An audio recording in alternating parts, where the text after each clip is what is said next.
a moment.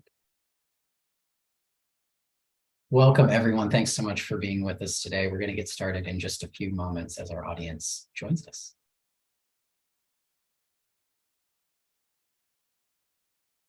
Well, hi, everyone, and welcome. I'm Michael Morella, Managing Editor at U.S. News and World Report. Thanks so much for joining us for today's webinar, Turning Adversity into Advantage, Lessons Learned from the Tripledemic. Our panel will dive into the challenges presented by the recent confluence of RSV, flu, and COVID, which led to healthcare providers nationwide being flooded with pediatric patients. Our experts will also offer insights into how hospitals and other care providers can more effectively prepare for the spread of new respiratory viruses as we look into the future. This webinar is part of Transforming Pediatric Healthcare, a virtual event series from U.S. News, developed with support from Children's Health and its flagship hospital, Children's Medical Center, Dallas. You can learn more about future programs and find links to previous videos and recap articles at usnews.com/events. We are recording video of today's session, and we'll be archiving that on usnews.com. And we're also simulcasting on Facebook, LinkedIn, and YouTube. Now, before I introduce our panel, one final note: if you have questions and you're with us live, we ask that you please type them into the Q&A feature in Zoom on your screen. Later on in the discussion, our moderator will try to give voice to some of those as our time allows. Now, I am very pleased to introduce our distinguished panel. With us today are Dr. John Bradley, Medical Director of Infectious Diseases at Rady Children's Hospital in San Diego, and Professor in the Department of Pediatrics and Division of Infectious Diseases at the University of California, San Diego School of Medicine. Dr. Pamela Gigi Chawla, Vice President and Chief of General Pediatrics at Children's Minnesota. Dr. Sarah Ash Coombs, Pediatric Emergency Room Physician and Director of Outreach in the Division of Emergency Medicine and Trauma Services at Children's National. And Dr. Preeti Sharma, Pediatric Pulmonologist at Children's Health and Associate Professor at UT Southwestern Medical Center. Thank you all so much for being with us. Now I'll turn the microphone over to my colleague and our moderator, Liz Whitehead, Managing Editor with the U.S. News Live Events team. Over to you, Liz. Thanks very much, Michael. Before we start our discussion, I'd like to ask our outstanding panel to sort of give a little background on themselves. Dr. Sharma, can you start us off? Sure, thank you. I'm Preeti Sharma. I'm a pediatric pulmonologist at Children's Health in Dallas, and I am the co-director of our cystic fibrosis clinic. And so spend some of my time taking care of patients admitted to the hospital and a large portion of my time taking care of outpatients with chronic lung diseases, including cystic fibrosis. Thank you, Preeti. Dr. Chawla. Good afternoon. Thank you for having me today. Dr. Gigi Chawla, and I'm a pediatrician at Children's Minnesota. I'm the Vice President and Chief of General Pediatrics there and one of Children's Minnesota.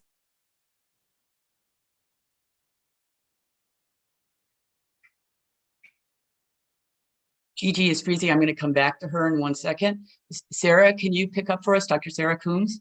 Sure. Gigi, we're going to come right back to you and have you reintroduce. Go ahead, Sarah.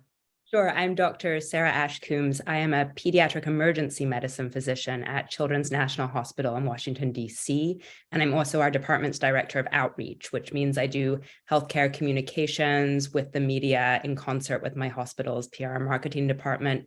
And I do outreach to the local community hospital to help them with pediatric specific concerns. Thanks very much, Sarah. Gigi, can you come back and give your intro? Yes, I'm so sorry about that. Dr. Gigi Chawla, Chief of General Pediatrics at Children's Minnesota. I'm a pediatrician here and one of Children's Minnesota's kid experts, media, part of the media team, essentially. Thank you. Dr. Bradley. Hi, I'm John Bradley. I'm a pediatric infectious disease specialist, and I've had the pleasure of being at UC San Diego and Rady Children's Hospital for the past 34 years. So having been here for such a long time really gave me a wonderful opportunity to know the pediatricians in the community, many of whom trained with us, as well as connect with a number of the committees with the CDC and the American Academy of Pediatrics. So I was able to share a lot of information during each of these pandemics. So my role is basically connecting all of this world of information with the pediatric community, as well as the parents of the children that we serve. Thanks. Thank you, John. So this past year, as everybody knows, healthcare systems nationwide were swamped by the spread of RSV, flu, and COVID, which puts great stress on hospitals to manage the influx of patients. I wonder if each of you could provide a snapshot of what that was like for your institutions as viruses peaked. So Preeti, if we start with you, as early as November 2022, Children's Health was reporting 4 times the number of positive RSV cases as the previous year. It's just an astonishing number. How much overlap was there with RSV, flu, and COVID, and how serious was the patient surge into the ED and inpatient admissions? How did you have to adjust operations internally to cope with this? Yeah, so here in North Texas, schools go back into session in mid-August. So we started to see the slight increase in COVID cases even back in August. And as we headed into that peak of all 3 viruses coming together, our emergency room was at capacity very frequently. We were, struggling in some cases to find inpatient beds for patients who required admission. And I think that one of the great pieces of what happened here was that we all from different divisions had a sense of how to better communicate with one another to understand, what's happening on the outpatient side of things. How are they dealing with sick visits or sick phone calls? How is the emergency room dealing with the volumes that they're seeing? And so I think we started to see the peak of things, just as you pointed out, in November and December were very challenging for us. But some of those challenges started earlier in the fall. And so as we were starting to adjust and start to understand what's happening, we'd be thrown something else. Dr. Chawla, can you talk about the experience at Children's Minnesota?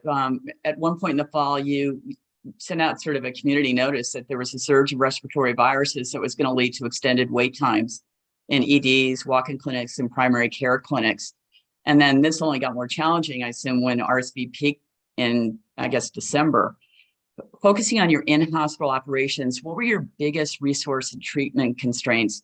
And how did management handle your staffing shortages and other resource concerns on a day-to-day basis? Yes, well, like Dr. Sharma had mentioned, I think we could see the peak occurring, and it was gradual, right? There was COVID in the background. The rates of COVID were also increasing as kids were back to school, and in Minnesota, more indoor activities were occurring. When RSV really was peaking, we have a hospital system, so we've got 9 primary care clinics, all of which have a ready care or walk-in type model for care, as well as our 2 hospitals with emergency rooms and of course the inpatient beds. And what we really tried to leverage was how can our system get patients to the right level of care, because we certainly noticed, in addition to the overwhelming volume, at times our ready care, our walk-in care providers were in our clinics, we're seeing as many as 500 patients in just 10 hours during the day. And our EDs were also overwhelmed with number of patients and wait times that were several hours long. But our constraints really were around nursing care and the support teams needed for rapid turnover of a room as well. So one of the models that we really leaned on, in addition to just leveraging how do we get patients to the right level of service, the right level of care, using triage models, portals, all sorts of modalities that we could think through, was we set up a volunteer pool. And that volunteer pool was of our own staff who were not in face-to-face patient care already. And this pool, some were clinical, like individuals who in quality departments and things like that. And others were non-clinical volunteers. Think about volunteers from the finance department or from the foundation or from media even.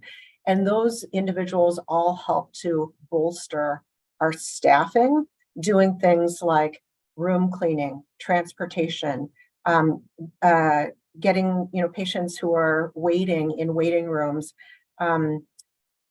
managing those waiting rooms, but getting them things like food or water or just regular updates that would be needed just to control some of the patient need for just waiting. Gigi, had there ever been a situation before where you called basically all hands on deck for volunteers like that? Was there a precedent for that, or is this entirely new? You know, we have had some precedents, unfortunately. You know, we have worked through crises in the past. One of our recent crises that we had managed very effectively was we had a nursing strike. And so that also required us to put in place some of the infrastructure needed from a volunteer pool. But really, we leveraged those learnings through this tripledemic surge.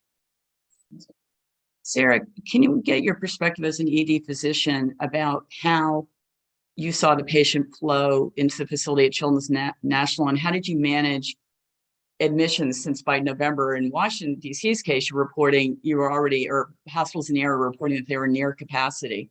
What did you do in the main hospital to try to cope with that surge?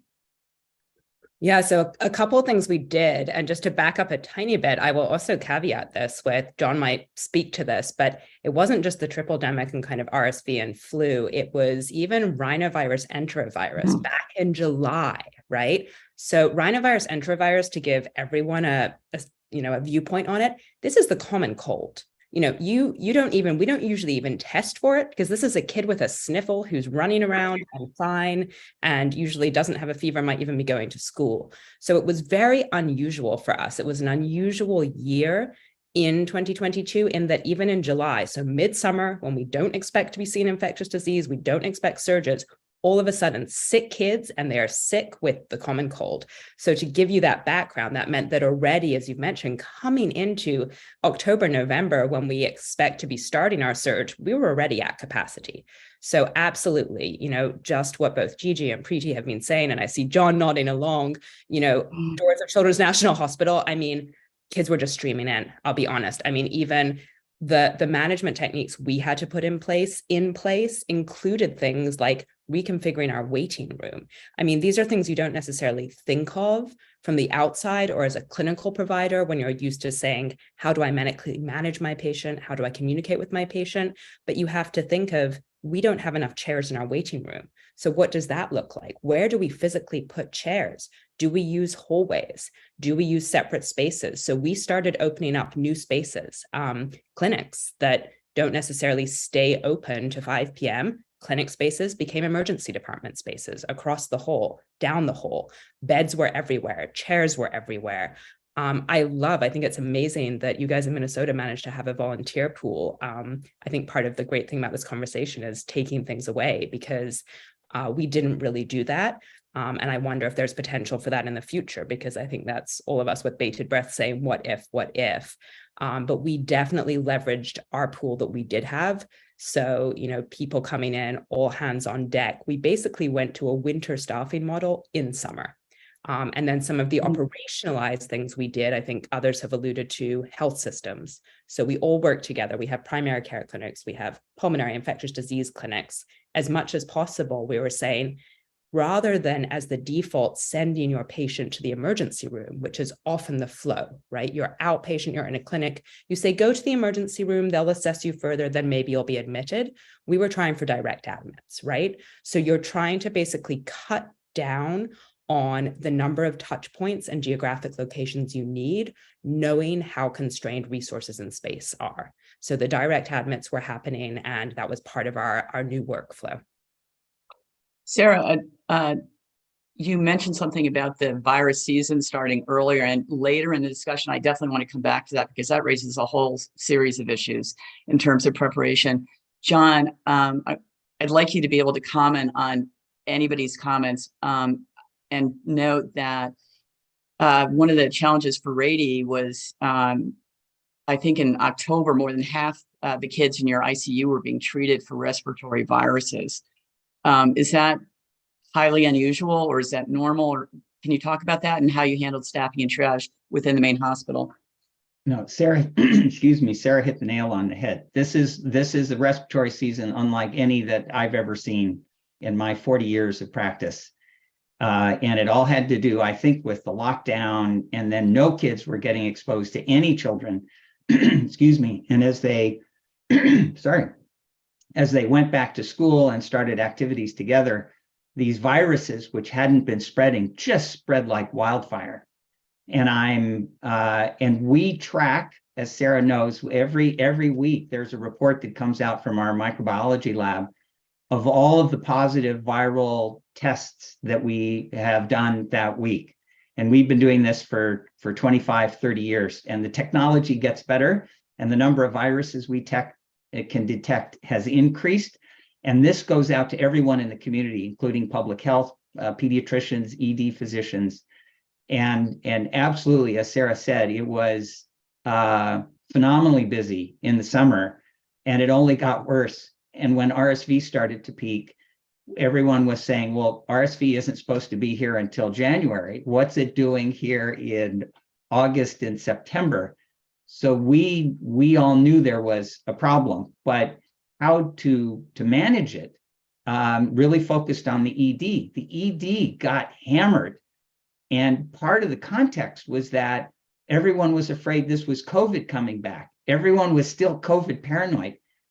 And if a parent wanted their child to be examined by a really good emergency room doctor, and a lot of that happened after hours and on weekends, they just all show up in the ED. And every day, our incident command center would look at how many hours of wait it would be at the ED. So Sarah and her colleagues across the country were dealing with these enormous influxes of patients. And as some of the other systems have shared, what we tried to do was manage those patients from the different systems by meetings that we had with leaders of every different pediatric group, not all Rady Children's affiliates, but all admitted patients to our hospital. And we had monthly leadership conferences where everyone was sort of sharing their problems. Everyone was increasing the number of clinics. Everyone was adding urgent care clinics. The hospital was increasing urgent care clinics across the county so that it could take away from this ED massive influx. And it helped, but the number of hours of wait and kids that left the ED without being seen, which is a metric that they really track closely, was just unacceptably high. And we also put out a call for everyone to come and help with urgent care with the ED. And the ED obviously triages for those kids who are really sick, that you really need the ED doctors to do it. And then everyone else, the hospitalists and the specialists, were asked to come down and see kids in urgent care to take the load off the ED. So we did many of these things that the other centers were doing. And there's one other golden opportunity we had in San Diego. There are a number of community hospitals in San Diego that used to have small pediatric wards. And what our hospital has done is actually make those wards in a community hospital Rady Children's Hospital ward. So it's our nurses, all of our protocols. The wards are accredited by Rady Children's Hospital and inspected by, when we get Joint Commission inspections. So we could download the less sick children in these community hospital pediatric wards, excuse me, which allowed inpatients in our hospital to be the sicker ones, in the mothership. So every day there was management, a huge degree of managing flow of patients. So, and everyone was underwater and everyone helped everyone else. It was just an amazing time for the whole pediatric community to come together. Yeah, and I definitely want to get into some of those partnerships in greater detail. There's one thing that you mentioned that I'd like to actually ask Preeti to pick up on, which is the special threat that these respiratory illnesses present to kids with chronic pulmonary diseases, and what happened to them during this last season. How did you manage them? And you know, I'm sure panicked parents. Preeti, can you address that and how you dealt with their needs? Sure. You know, as Sarah pointed out, rhinovirus is the common cold, but in kids with cystic fibrosis, with life-threatening asthma, it turns into more than that. And, you know, just as you said, families were just starting to see the end of, you know, the light at the end of the tunnel. Kids were going back to school. You know, many of our very complex and sick patients had been out of school an additional year. And you're still doing some sort of hybrid remote schooling.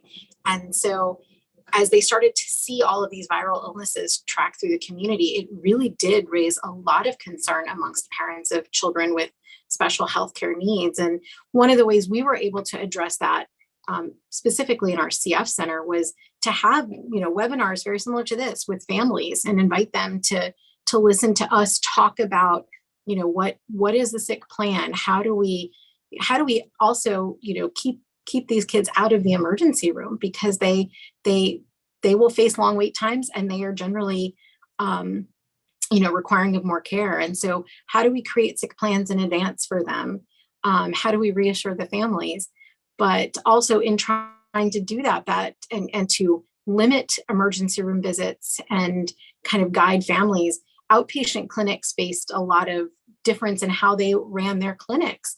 You know, historically, just as was pointed out before, if you got a sick phone call from a family, you would say, perhaps you need to be evaluated in the emergency room. And that could no longer be the case, because perhaps you should be evaluated in the emergency room might be that your child won't be evaluated, you know, carefully until 12 hours from now. You're going to wait.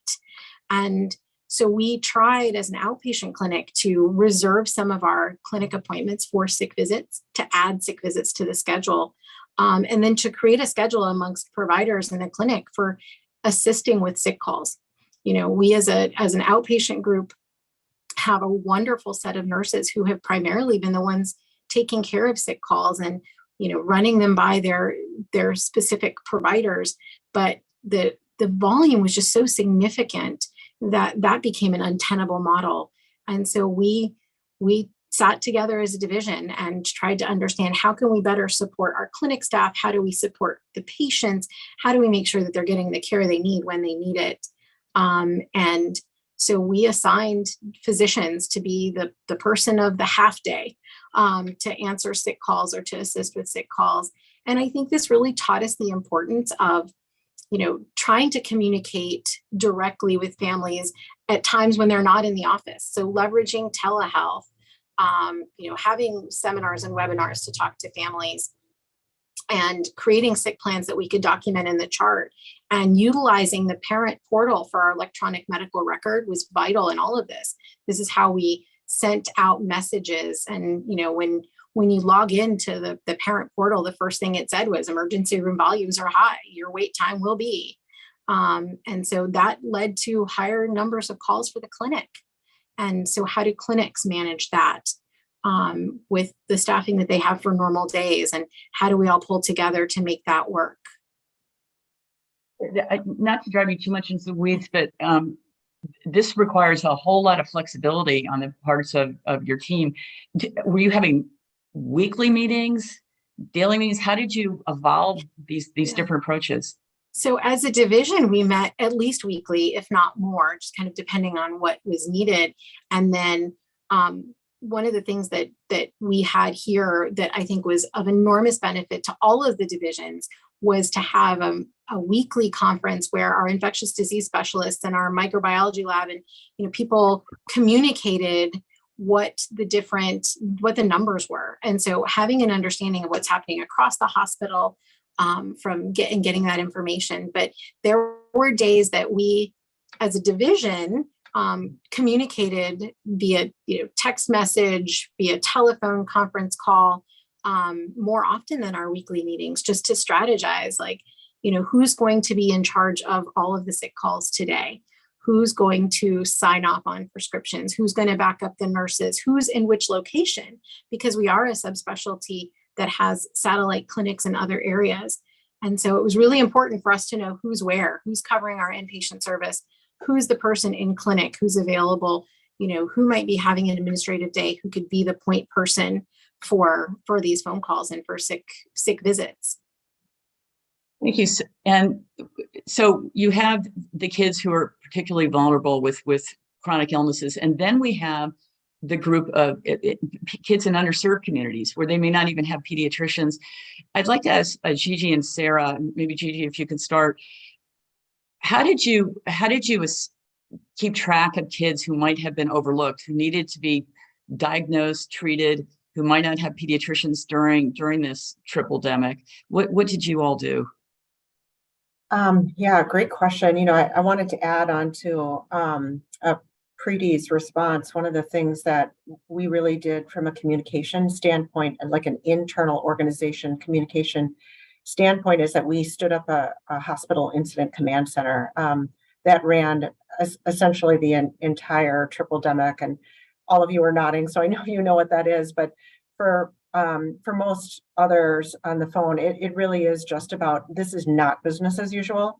Nothing about what we're doing is business as usual. We're going to do everything essentially differently than our standard work. And that was our approach. And so from a hospital incident command standpoint, there was someone on point in the command center from each type of service line or approach 24/7 for weeks. And so I think that approach really helped organize us, the ID docs are going to be down in our walk-in clinic doing extended walk-in care clinic in the evenings in these sites. And that's, to answer your question about healthcare disparities, absolutely. We anticipated that this approach was going to cause disparities. Our vaccine rates, we can see disparities in how we've got patients scheduled in our primary care clinics. We know that there's disparities. And so we were all moving so quickly. What we really did is at our campuses, our hospital campuses, where we see the greatest number of urban families, our greatest Medicaid rates, our potentially patients of color, that those sites extended their walk-in ready care, urgent care approach, really using our subspecialists to help drive that change. Like Sarah was mentioning, primary care had just, since July, they'd been beaten up because of all of the other viruses. They had, extended their walk-in service and their regular child primary care approach for months before this surge hit, and they had very little left to give. And so that was a time that we really leveraged our subspecialists from every area. We even had surgeons who were willing to see kids in urgent care just to help almost triage who needs to see an ER doc, who can see an ID doc, and who can wait. And so I think it really was an all hands on deck approach. But from a disparity standpoint, we really just tried to optimize access at the sites that we knew needed it the most. I just have to say that when you hear the willingness of non-patients facing personnel at a hospital wanting to help so much when there is a crisis like this, it's really moving, and it just really goes to show the absolute commitment that you all have to your patients and communities. It's really quite extraordinary. Sarah, can you pick up on some of these points and also the equity concern? Yeah, absolutely. So as I mentioned, I work in DC, where we have a very diverse population, specifically at Children's National. A majority of our population are Medicaid patients. We also have a very large Black American population. So we are very lucky at Children's. Actually, one of my amazing colleagues and friends, Dr. Monica Goyal, does research into health disparities and health access. And even back in 2020 with COVID, it was this huge lens, right? And we talk the title of this seminar is Turning Adversity into Advantage.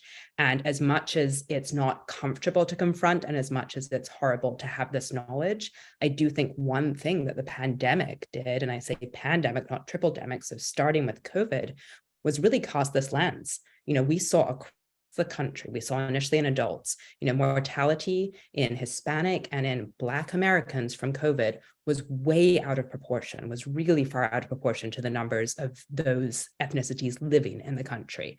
And so what we did at Children's and with some of our research team under Dr. Goyal was then take that and look at children. And we saw that it did also, unfortunately, replicate in children. So especially in Hispanic communities, there were much higher numbers of COVID cases. There was higher spread of COVID cases. And then we took that back to say, why is that happening?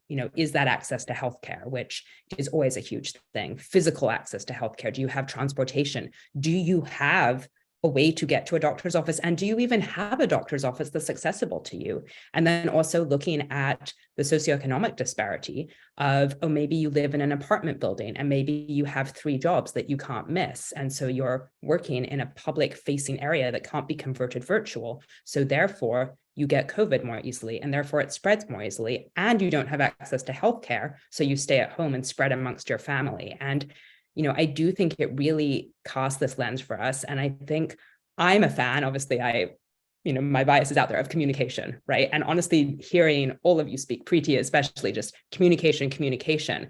And if nothing else, we need to communicate about this. We need to talk about this. There is a disparity. There's huge disparities across this country. In terms of what we did, so to end on a somewhat optimistic note, again, even back in the COVID era, we opened as Children's National testing clinics in many wards of DC. So DC is divided into wards, and depending on where that ward is geographically, it tends to have a different socioeconomic background and flavor. And so we very intentionally and specifically went and set up physical COVID testing sites in wards that are historically underserved medically and have underserved populations, because we knew there was no way for them to transport themselves to, let's say, the Children's Hospital main campus. So again, a testing site isn't everything, but it was that idea of what can we do to go out to the community? How can we meet the community where they are so that we can try and, even by a tiny margin, narrow this really huge gaping hole in disparities that's currently existing. Thank you. John, actually, can you pick up on some of these points about how you're reaching underserved populations, both during a crisis period like this and moving forward? Well, we as Rady Children's Hospital is partnered with public health, San Diego County Public Health, which is marvelous. And public health can only do as much as the information they have that helps define the problem. And so what our hospital did was work closely to help define the problem, sharing information on which viruses were prevalent. And we knew as the samples were coming in, which parts of the county samples were coming in from. And the county, by zip code, has all this information on socioeconomic status. And so just as Sarah was mentioning, our county set up all of these clinics that were partly staffed by our hospital and other hospital systems to get care to the areas where it was most needed. And I think working with the county, where every day there was a report on number of positives, what the incidence in that community was, and we had all the socioeconomic information about those communities. So we knew where the problems were and were able to put resources in. We also, interestingly, partnered with schools because school was back in session, and the San Diego public school system works closely with San Diego Public Health and our hospital. So we would have weekly Zoom conference calls. And if there's anything that I have COVID to thank for, it's the Zoom conference call system. But we probably had 100 to 200 people on these calls every week. And we had vaccine clinics set up in schools, which was a very safe place for these families to go. They didn't worry about the politics of whether they were US citizens or living in the US and working. And I'm sure every system deals with that. But our schools were basically places where we could give healthcare in the evenings and on weekends. So we tried to integrate all of that together with public health to make sure that we could reach those underserved populations. Thank you. Preeti, please feel free to build on any of those points. I'd also like to ask you how you coached and worked with urgent care and family pediatricians, because, for example, here in Texas, there are pediatricians practices so overwhelmed they couldn't even guarantee prescriptions in less than 5 days that they would be transmitted to the pharmacist. They were absolutely overwhelmed. What kinds of tools did you offer them to understand how to manage their patients as you're trying to keep as many people out of the hospital as you can, but the pediatricians are overwhelmed? What kind of help were you able to offer?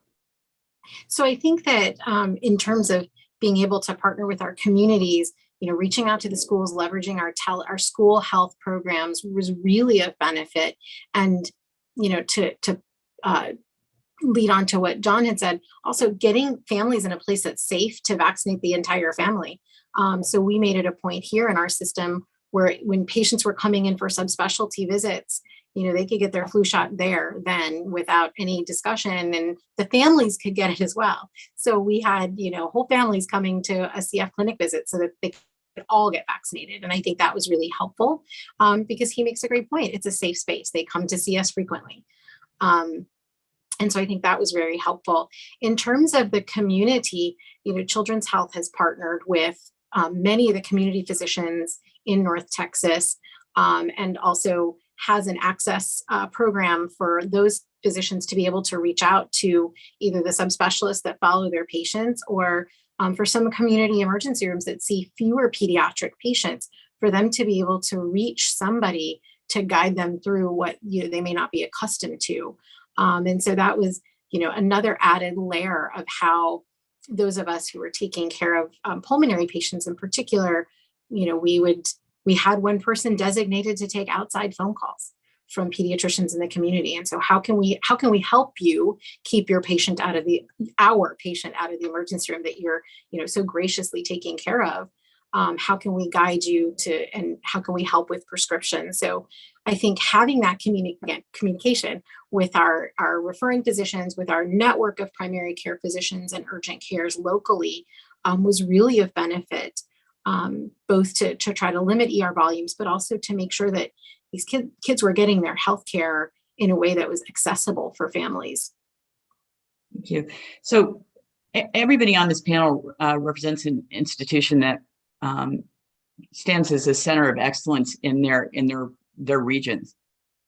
And Sarah, I'd like to turn to you for a second. When we talk about trying to make sure that only the sickest kids get to the main hospital so that they can be treated, can you talk about how Children's National worked with community health hospitals, how you triaged everything, and how you staffed at the main hospital to work with those hospitals to decide who needs to come, and sort of keeping track of how these kids are doing? Absolutely. So it sounds like people are doing similar things in Minnesota and Texas and San Diego, which is amazing to see it replicated. So our system that we actually already had in place at Children's National is that we have affiliated with the emergency room. We have something called an intake nurse. Now, the intake nurse, their role is solely to field and give advice to hospitals from around what we call the DMV, which for those outside of this region is DC, Maryland, and Virginia, to field calls from community hospitals. So when we say community hospital, we mean a hospital that typically people will say, oh, that's an adult emergency room. But bear in mind, across the country, most children don't have access to a pediatric specific facility. So the majority of children, something like 80% of children, are treated in what we call an adult facility. So what I see as my role as a pediatric emergency doc who has an interest in communication and outreach, and I think what many of my colleagues see as their role, is not just to treat the child who manages to get to your pediatric tertiary care facility and is in front of you, but how do we facilitate in the community, in the broader sense, good treatment for children in the areas that they are living in and the hospitals at which they're going to seek care. So for us, for example, we have relationships with a very broad swath of hospitals throughout Maryland, throughout Virginia. Some of these hospitals are hours away from us. And we were in real time, basically over the phone, providing medical advice so that they could continue to care for patients in their hospitals and so that they could feel comfortable doing so. Because again, as we talked about, the workflow used to be, oh, you have a patient you're worried about and they're pediatric age, send them to the emergency department at Children's National. That was no longer a viable option. I think all of us have said that. The healthcare system was overwhelmed. The emergency departments were overwhelmed. PCP, primary care pediatricians, were overwhelmed. So we had to come up creatively. And what I will say was amazing was actually the buy-in and the help I feel that we got from our community partners. I have to say, as someone who has practiced pediatric medicine for a number of years now, if you asked me to care for an adult, say a 62-year-old man, I would feel very uncomfortable. And so I give a lot of credit to these community hospital providers where their bread and butter is adults and not pediatrics, that they took what we gave them and they ran with it. And, so what was amazing for us was we had this intake nurse role. This is a very experienced nurse who's kind of trained in transport and is able to do a lot of skills. Some of these nurses really go out on calls and can basically manage a patient independently. So this is not, a typical bedside nurse necessarily, but they were able to give amazing advice. And then we've talked about meetings and command centers. We in separate offline calls, so this wasn't just an ad hoc in the minute thing, we would collaborate with these hospitals and share what we call power plans with them. So, a lot of places have this. When a child comes to the emergency department to reduce medical error, you have a sort of fairly formulaic set of plans that you can follow. Obviously, you tailor it to the patient, but it's a way of going through and saying, okay, you have a child who has trouble breathing. Have you tried X? Have you tried Y? If you've done that, go to this next step. Does your child weigh this much? If so, use this amount of medication. And we were sharing those power plans with the outside hospitals so that they would know they had the tools. They could know the dosing for pediatrics, which is a whole minefield because pediatrics is weight-based dosing. And so it was really an amazing collaboration, I have to say. And it was something we'd already done going into this, but it was leveraged in a way that I personally hadn't yet seen it leveraged. Thank you. Gigi, I'd like you to pick up on this on community partnerships, but also broaden it a little bit. I think that you work closely with the Minnesota Hospital Association and other public health partners. And can you talk about how these close collaborations really can help when you have a statewide or region-wide or a national problem like this, where everybody's talking and working together and sharing resources? Can you talk about your experience in Minnesota with that? Yes, definitely. I think, Children's Minnesota had built very much what Sarah had discussed, but also did it with a telehealth connection. So it was ED doc to ED doc, NICU doc to NICU doc, PICU doc to, an ICU doc at a community adult type hospital. That had been the baseline for years, those relationships of, essentially phone a friend and help me see what I'm seeing, help me visually stabilize. Here's sharing guidelines. I think we had all of that in place. We added internally one layer to assist on top of that, in between HICS and that local process already. And that very similar to the intake nurse that Sarah described, although now it's making me rethink whether or not, should we have done it that way? We put a clinician on point instead. And that clinician really connected with those ED docs and in adult facilities to help determine, were they capable of using the telehealth connection, using an audio connection to just stabilize the patient there and continue on in care, or did we need to help assist trying to find a way to get the patient to one of the two children's campuses? So I think that at the ED level, there's many phone calls and points of entry that tended to overwhelm just the phone system there from a triaging standpoint. And we found that putting a clinician as the point person for those intake calls ended up being a little bit more useful, but happy to hear Sarah's experience as well. In addition, we put in that second level, which is our Minnesota Hospital Association. That is a structure that organizes and brings together key stakeholders from all of the hospitals in Minnesota. It really assisted helping each hospital system understand their capabilities and direct to other hospital systems where they had opportunity. And Children's Minnesota ended up taking point for critical care beds in the state. And so when providers in any part of the state really recognized that they had a child on the med-surg floors or a child in the EDs who really needed that next level of critical care, then those calls came to Children's Minnesota to help triage where in the state they could go, hopefully to our organization, but at times we were full. And so really helped to organize where from an ICU level, kids could get the best level of care. Gigi, we actually got an audience question tied to this. At any point, did you have to go to your adult hospital partners to ask them for extra beds? I think I saw that question. I was trying to think about how I would answer that.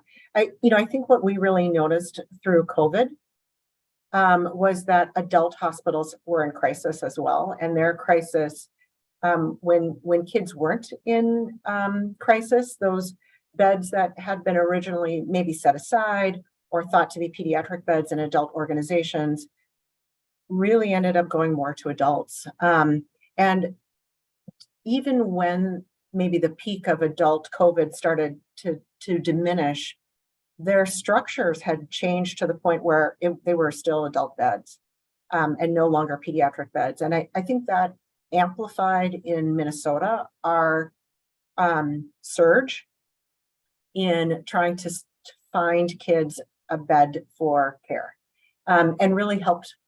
I think that's where the Minnesota Hospital Association really helped leverage where are the opportunities across the state that could be used for pediatric beds as well.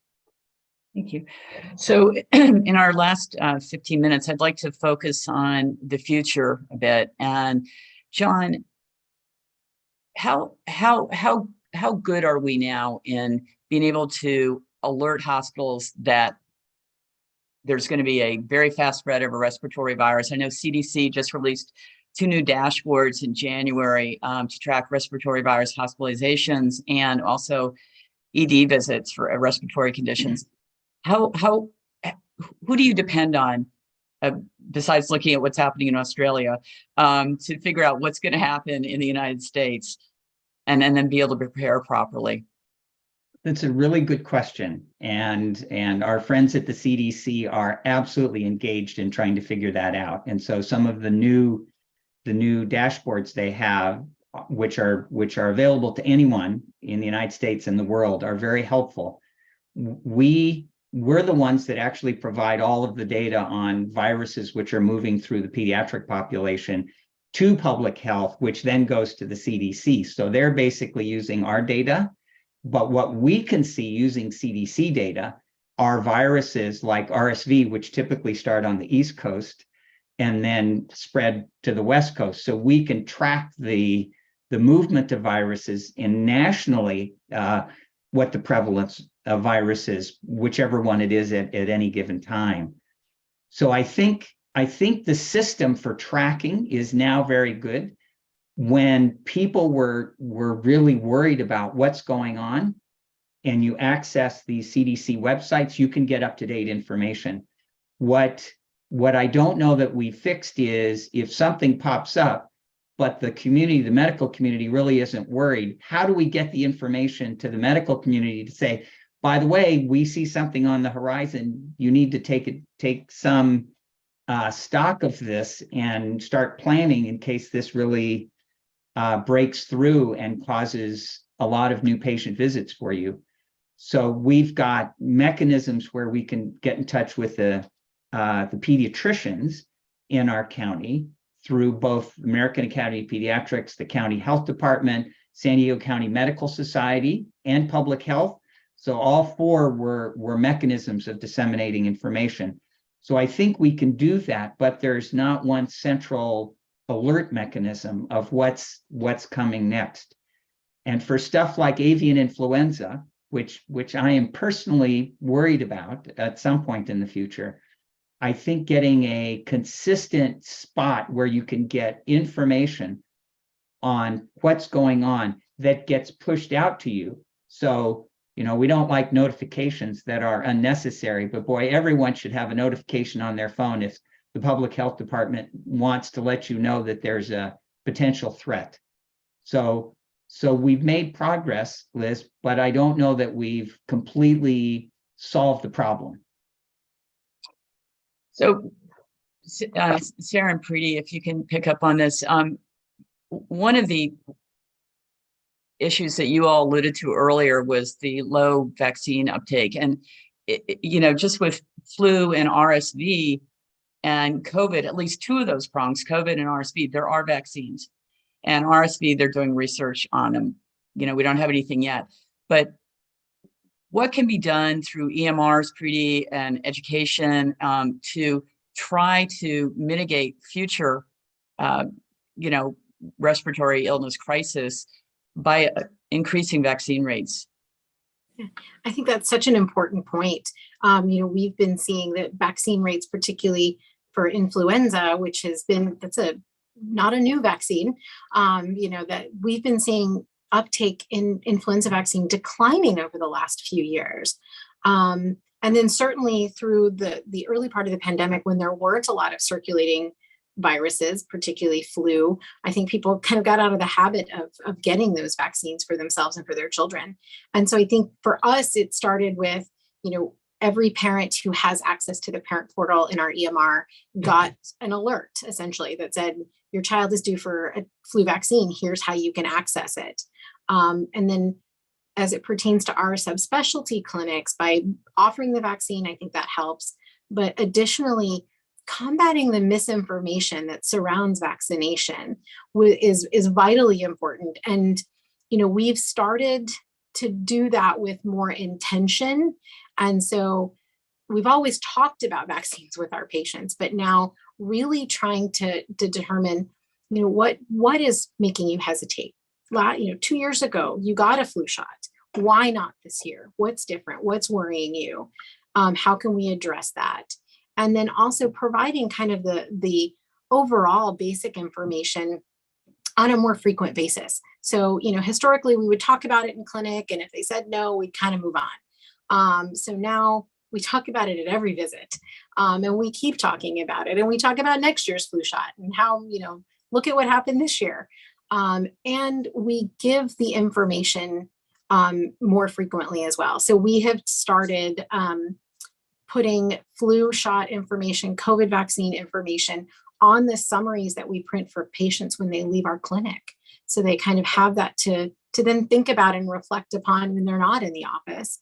And to try to again, understand what is creating some of this hesitancy. We've been surveying our patients to find out, did all this past this fall into the winter, when parents and patients check into our clinic, they get a survey.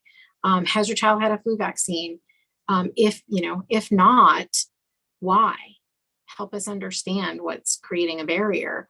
And if yes, we ask, where did they get it? So that we can, if most of our patients are getting their flu shots from their primary care physician, how many of them are going to commercial pharmacies, just to understand, what the patterns are so that we can help bring vaccine to more people, but also bring more information to families about vaccination.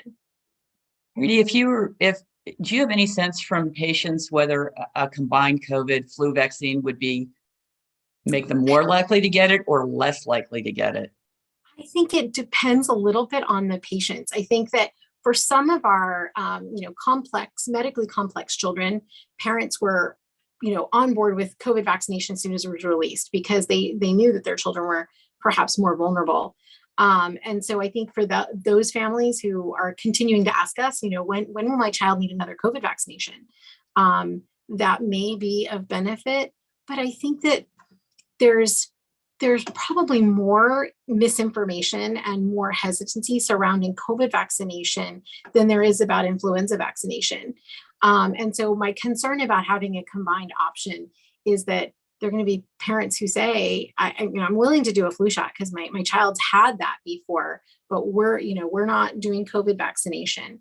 And so while it might be a viable option for some families, it is likely to reduce our influenza vaccine uptake in a certain subset of the population as well. Thank you. Sarah, you have been involved with multilingual outreach on this. Can you just talk briefly about what those efforts have entailed and what kind of success you've had? Absolutely. So I just re-echo everything Preeti said. I think it's absolutely true. And we have to really get to the root of why are vaccines being taken up and why aren't they? And so what you're alluding to, Liz, is actually the American Academy of Pediatrics had a really great effort where they pushed out grants. So my local chapter in DC to do social media campaigns around the COVID vaccine and the idea of, this is our shot, taking up the shot. And so what we did in DC is this is social media images, it's going out through Facebook, other fora, and we had it in English and in Spanish. And, while it was difficult, obviously, to track, did someone look at an ad and then go to their pharmacy and get the vaccine? You can't really follow them to that extent. What we could look at was click-through rate or engagement. And we did see that, interestingly, the Spanish language ads were the ones that had the higher engagement, the higher click-through rate. They were more popular. And that was great to see. And I really think that's a testament to, again, looking back to communication and looking at meeting the patient where they are. You can look at a ton of statistics out there. Parents, patients, families, people in general from all age brackets across the US are looking to places like social media for their health information, for their education. And, we might, as practitioners, as doctors, have our own feelings on this, but we just have to accept it at a certain point. And so we need to bring our knowledge and expertise and experience to those forums because that's where our patients and their families are going. And Gigi, you all have become, in many cases, the public faces of your hospital, talking to the public, becoming trusted sources of information. Can you talk about how, in the last minute or two that we have, and then we'll do final comments, how important it is? And none of you, I assume, went to medical school expecting that you would be in this role.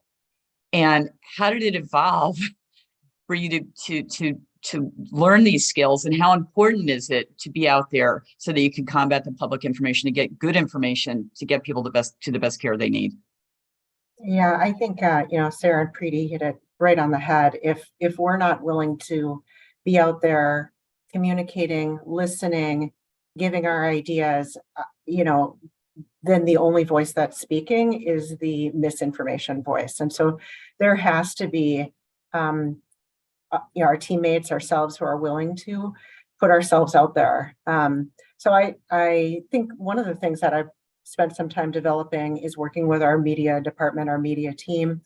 I have a weekly TV spot at, during primetime, daytime television for the last 7 years, and have talked about vaccines and every other childhood type, questions that come up, but just developing a trusted relationship with your community. At one time, people were emailing me during the peak of the COVID surge saying the only voice that they trust on CBS and their watchers is my voice, not the health department, not others, but it's my voice. And it's really about that, developing that relationship with the community so that you're open and just reacting to what they need to hear. I think one of the other strategies, of course, is that, when you're doing TV or when you're doing radio or when you're doing ads or you're doing in different languages, you're reaching only subsets of populations. And so you have to be very intentional about who is the audience you're trying to reach. A lot of, the base that tends to have youngest kids right now, they're on TikTok. So if you want to reach young parents who you want their kids to get vaccinated, you have to be on TikTok. And so suddenly, we're really developing a strategy. Or how are we going to talk about vaccines? How are we going to talk about topics on TikTok? And who's it going to be? They want a young, hip, pediatrician, not an older folk like myself, to talk about hey, this is what it's really like. And then you have to be willing to speak really plainly, like take down the scientific jargon and make it understandable for everyone. Thank you. And Preeti, John, and Sarah, can you just add final comments to build on what Gigi said? Preeti? Yeah, I think that that's such a great point about social media, because that is truly where so many of our patients get their information. And so having a social media presence, and the hospital system here has done that. And I think that that's been a benefit. And it's absolutely true. I don't think any of us planned to have media spots talking about flu shots and things like that. But we've done them, perhaps not, at least for myself, perhaps not as well as I could have. But this year in particular, with trying to improve the rates of flu shot uptake, Children's had a number of radio spots and television spots during the nightly news, during prime time. And I'd get text messages from people saying, I heard your voice on TV talking about flu shots. And I think that, getting, like Gigi said, the trusted faces, out into the community. And I think when we're visiting with our patients specifically, understanding, where do they get their information? And I ask parents that a lot. If they ask me about something, I'll say, well, that's a great question. Where did you hear about that? Or where did that spark your interest? And it's true, very often it's Facebook, it's TikTok, it's any place not in the hospital or with their physician. Thank you. John? Absolutely, I agree. And I'm rather traditional, and the regular TV interviews that give you 10 seconds to answer a question just didn't work. So the discussion fora, like we're having right now on social media, really worked well. And we have a local, very trusted young lady reporter with 4 children who really wanted the story. And I did my first live Twitter feed 20-minute disposition, and the questions were coming in. Isn't it true that the COVID vaccine is made of blood? And so I got to answer all of those questions. And I think that was the most effective way I've ever communicated with families. So thank you. Thank you. Sarah? Yeah, I love it. And I think, picking up on themes that have come out through this, it's kind of communication, collaboration, and flexibility, right? I mean, that's what we've talked about with leveraging people from the finance department into our emergency departments, talking between departments. And it's the same with the outward face, right? We have to be willing to communicate. And I think, what we saw through the pandemic was a lot of mistrust brewing. And I understand where it came from. It came because we in the medical profession, we were learning as we went. we called it novel. It was a novel thing. We had to learn on our feet. So sometimes recommendations changed. And I think when you're messaging, changing recommendations, you really need a reliable face for that not to come across as weakness or uncertainty, and to continue to have trust in the medical profession. So people feel, okay, even if there's a changing recommendation as we learn more about the virus or about the vaccine, I can still trust. Let's say, Preeti, I heard her voice on the radio. Gigi, I see her on her regular spot. I know I can go to her. She's telling me, I've seen her for years. We need to be out there as trusted people, because that's really how we help kids' health in the round, not just in our emergency departments or clinics. Thank you. Dr. Preeti Sharma, Dr. Gigi Chawla, Dr. John Bradley, and Dr. Sarah Coombs, thank you all for bringing your amazing insights and expertise to this really important discussion. It is really heartening to see how children's hospitals are taking the lead in helping to reduce the threat of these viruses to our children and families as we go forward. And we really thank you for all your efforts. Thank you so much.